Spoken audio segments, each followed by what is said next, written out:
Atenção para a figura do banquete.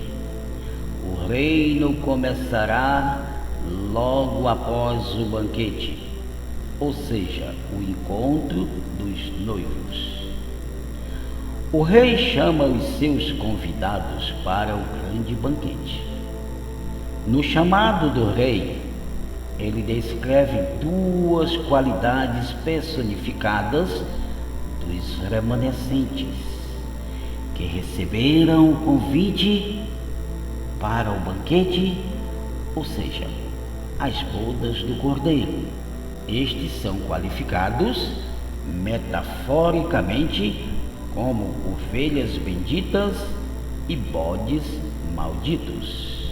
Então, os que não fizeram caso do convite e prontamente deram suas desculpas são qualificados como bodes malditos.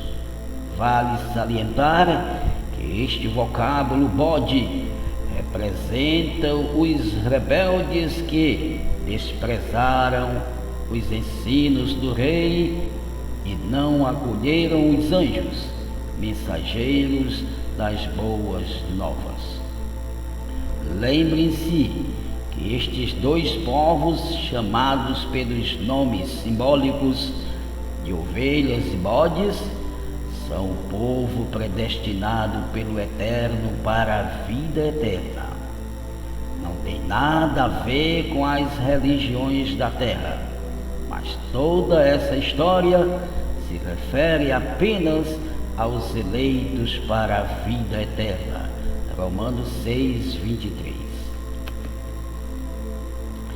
Vale salientar que somente um povo será salvo, apenas os remanescentes. Romanos 9:27. Agora vejam as qualidades de um remanescente e descubra se você é um. Sofonias capítulo 3 e 13.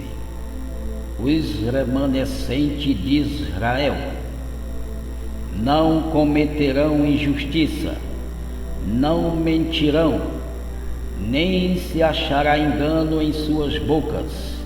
Eles se alimentarão e descansarão, e não terão temor do mal.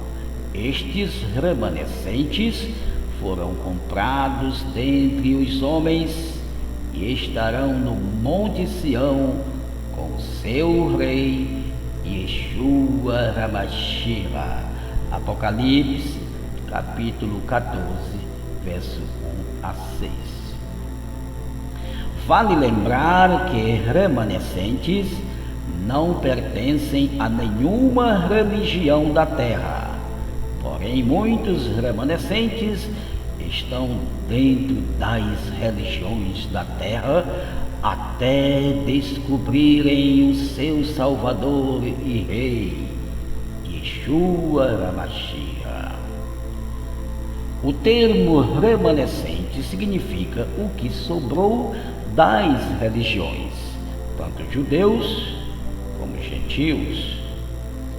Fiquem atentos, o Messias está chegando para reinar.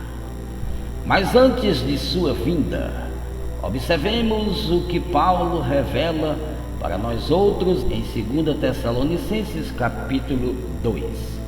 Ele diz: irmãos, quanto à vinda de Yeshua e a nossa reunião com ele, rogamos a vocês, não deixem que ninguém vos engane, pois de modo algum ele virá sem que antes venha o homem do pecado, o anticristo, o filho da perdição. Este se opõe e se exalta acima de tudo o que se chama Elohim, deuses, ou objeto de adoração. E ele vem proclamando que é o próprio Filho do Altíssimo. E tem mais: o Messias não virá sem que antes se cumpra a última semana de Daniel. Ela será a semana de anos do Anticristo, segundo a profecia de Oséias, capítulo 6, verso 2 a 3. O Anticristo começará seu reino, um reino de 7 anos, a partir de 2027. E o milênio começará em 2034, segundo esta profecia.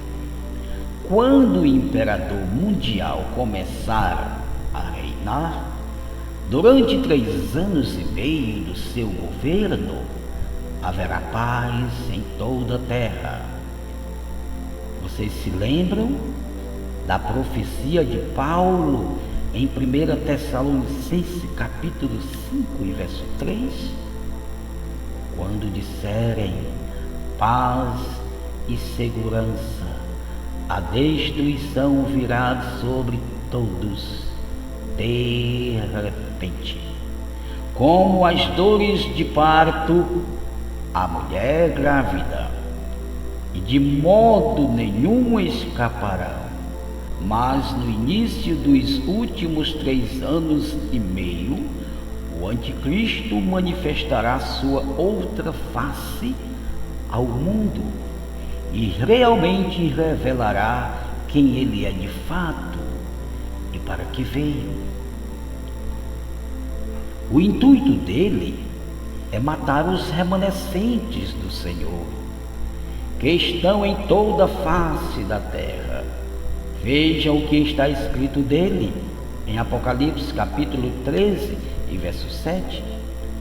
Foi-lhe dado poder para guerrear contra os remanescentes e matá-los, e para que ninguém escape de suas mãos. Ele constituirá para si uma marca, a dita cuja leva o seu nome ou o número do seu nome. Então, só compra ou vende quem tiver a sua marca. Aí começará a grande tribulação no mundo inteiro. Mas isso afetará apenas os remanescentes fiéis. Toda a humanidade aceitará a marca instituída por ele, inclusive todas as religiões da terra e também os remanescentes infiéis. Fiquem sabendo, meus amigos, que a tribulação não é destinada ao mundo, humanidade. Isso é só um pretexto do imperador mundial que se propõe a atacar os povos com o fim de alcançar os santos do Senhor.